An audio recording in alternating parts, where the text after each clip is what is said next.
Onions and garlic. Japanese Senshu onions.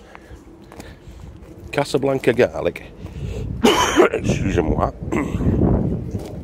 I think that's... yeah, I think that's Casablanca as well. And we've got the electric onions.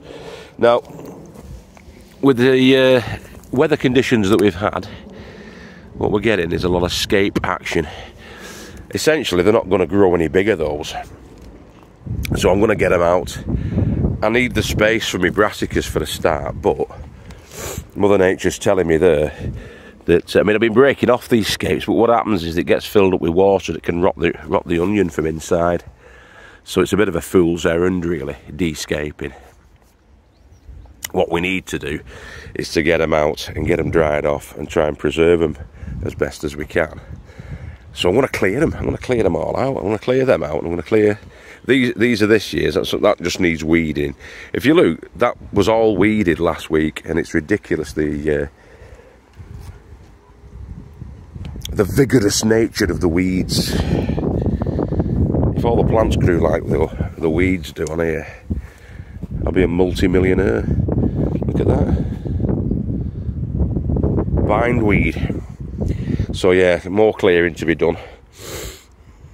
I've got to be back for 2 o'clock though, because we've got to sort the house out for Bradley's party tomorrow.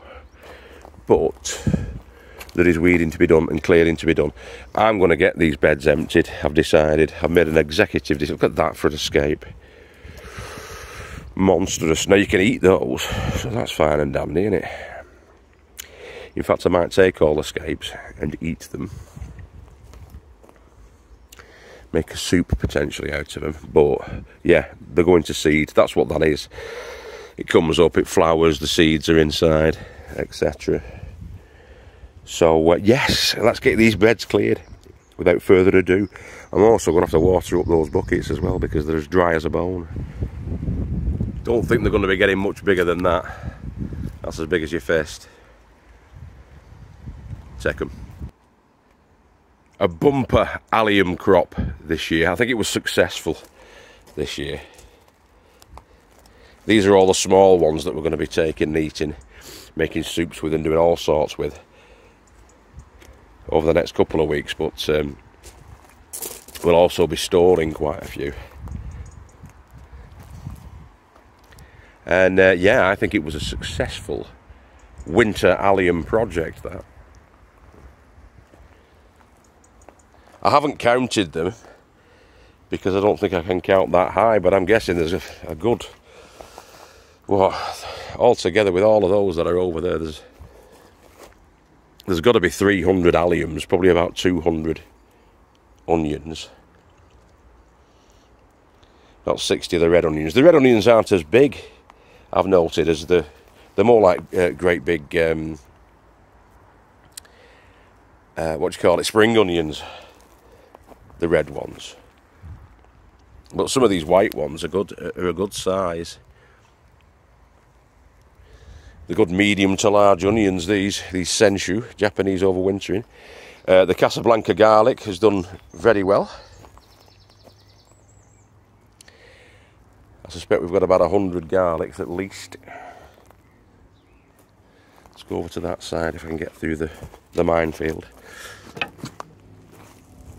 People keep saying, oh, you've got a scruffy plot. Well, I never used to have a scruffy plot. It's just that I've been busy, and what can you do? Trying to keep on top of it, but as I say, work-life plot balance. Work-life plot balance is key. But there's some good onions there, guys. And some good garlic. These are the pink Germador. I didn't plant too many pink Germador this last time, but they've done okay. They've done okay. The red onions are red electric. Again, they've all been overwintered, these. Some of them have been overwintered inside pots, those black pots. So there were 4 onions and 6 garlic to a pot, and they've done all right. Unfortunately, I've mixed them in with the rest, but you can't tell the difference, to be honest with you, between the pot ones that were inside the tiki tunnel and the outside ones. So we're going to be doing that again.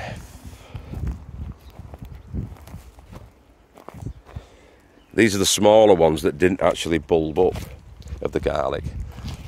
And the majority of them, those are the pink Germador that didn't actually bulb up.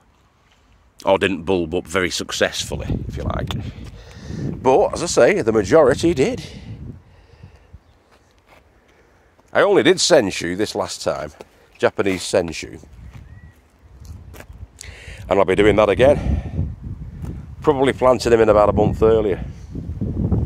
Because those went in September. Back end of September. I'm going to put those in at the very beginning of September, I think.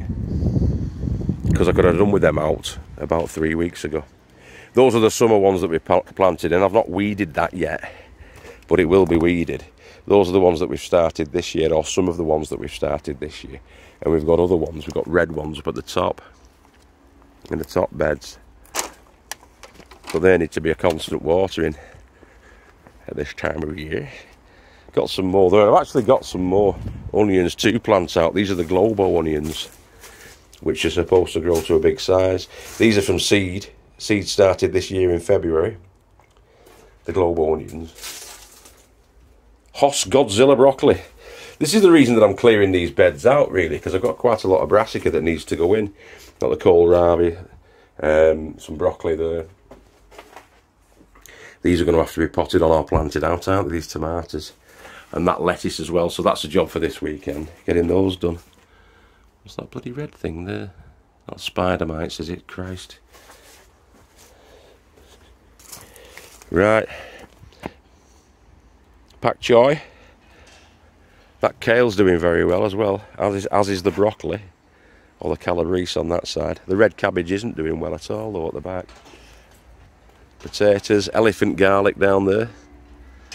There's one with escape on it. When they get the escapes on, that's really the end of it. Let's see if we've actually got anything on these. These are in the leek family, these. You've got to leave them in, ideally, a lot longer than you do with your normal garlics. But as I say, that's getting the escape on it. Let's see if I can get him out. Should be digging these out, really. See, it's not really bulbed up enough, that, but the escape is the escape. So I'm going to leave him on top.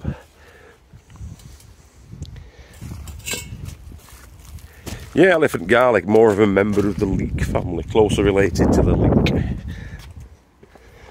But I can't be leaving these brassicas in here much longer, especially in the cells. That's Kiloton F1. Yeah, Kiloton F1 cabbage, that. Again, we've got the leeks. They'll need to go out. These tomatoes are looking splendid, aren't they? They're looking great, then. As opposed to these ones in here. I gave them the foliar feed this morning, these. But I haven't watered it because I've tested the soil moisture, and the soil moisture's fine. We'll see how they get on. Here's some more garlic. Garlic for days. I'll be doing that. They're just being left out. Oh, sorry. Yeah. Clapton F1 cauliflower. That's got to go out. Purple of Sicily. That's a broccoli. But I've only got a couple of them. They were from America. I thought I had more. Still, I've got about 40 brassicas that need to go out. That'll take 30. That'll take 8. And then I've got left then this land over here, which I'm going to plant up as well. I've got to get that planted up. It's all looking cool though, isn't it? I've got a couple, Mick's give us a couple of courgettes I can get into one of those beds. All these potato plants. Potatoes! Tons and tons of potatoes. That's the sweet corn. Hopefully that'll be coming through. Oh, these have burst through as well. Red Dukes of York. First early potatoes. Some more of those. These ones up here are going to be ready for harvesting quite shortly. But these were the ones that I put in the day before St. Patrick's Day, these ones. So we've got Rocket, Pentland Javelin, 2 boxes of those, and 2 of those Charlotte in there. I have freed up some room, so there's more potatoes going into that bed there. There's going to be potatoes going into, let's go down here, this bed. So that's going to be for spuds this year. It's a good size for spuds, that good depth, about 15 inches. That's an ideal bed, that, for potatoes. But yeah, guys, look at that. Allium City. And I'm the mayor of Allium City. So yeah, we're going to try and cure those off, hang them up. We're going to be struggling for space. They will last for ages once they're cured off, like, and the stems have all dried out and what have you. We should get about 4 or 5 months out of them, and by that time the other ones are going to be ready, aren't they? But these are going to be processed and eaten pretty shortly, or processed and stored in various fashions, which we'll show you later. But yeah, for storing onions, I'm estimating there's going to be a good 100 at least storing, probably about 120 storing onions, and about 70 or 80 garlic to be stored, to be dried and stored, or cured and stored. I like it now at the moment. Isn't it looking good? It's looking good. It's looking lush. The allotment's looking lush, which is always good. I've got to get some water into those, don't let me forget, because they're drying out like there's no tomorrow. I'll do that now. See you in a minute. Now we've got these sort of wire baskets, and looking at them, I've got an idea for those in connection with those. So in Tiki Tunnel 2, the Lady Farmer's Tiki Tunnel, we've got these bars from the trampoline frames of the polytunnel. I've got these, which were 30 zip ties for £1, and I've also got the baskets. Now, let's get it on! The Humble cable tie, folks, a very underestimated and unappreciated piece of invention, I think you'll find. I'm just going to thread those through now, these garlics in here, and have them dangling down from the bars. And I think they'll be excellent for curing. So there are 66 bulbs of garlic there, and I've cut them like little German hand grenades, about 1 foot long on the stems. They'll soon dry out. That's free for the onions. So there's 66 garlic there, another 16 there, which is 82. Oh. Yeah, and there's about 18 there, I'm saying. Call it 100. Because we've got those there that didn't quite make the muster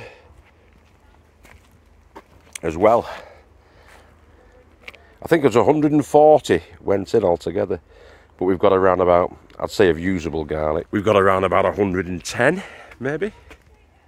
Well, about 100. About 100. Because I did take some the other day and gave them away. About 10. So yeah, actually about 110 garlics out of 140. We've got 110 usables, which isn't bad, is it? Right, I've been Guru Mafinder, aka Bilo, and you've been fantastic, fragrant and beautiful as ever if you're a lady. You've been masculine, forthright and virile if you're a gentleman, and if you've been something in between, you've been something in between. Now I'm going to get off now and get the final bits for Bradley's birthday party, which is tomorrow. So I might not do an episode tomorrow, but I probably will. Keep growing your heads down. My brother Philo will probably give you a couple of bits of information just regarding curing onions and garlic on the back of this. But from me down at the plots, it's bye-bye. Take care, God bless, and look after yourselves and each other. Alright, see you in a bit. Okay. So the garlic's all hung there. That's going to be remaining in the tunnel for probably about 2 to 3 weeks, until all the stems and the leaf has gone that sort of beigey brown colour, and it's dry and it's crisp and it rustles, and then they can be clipped back. I've left about a foot of stem on there, but once it's all dried out and it's actually cured inside there, you need aeration, so it needs to be quite airy, it needs to be sunny and dry, which that is.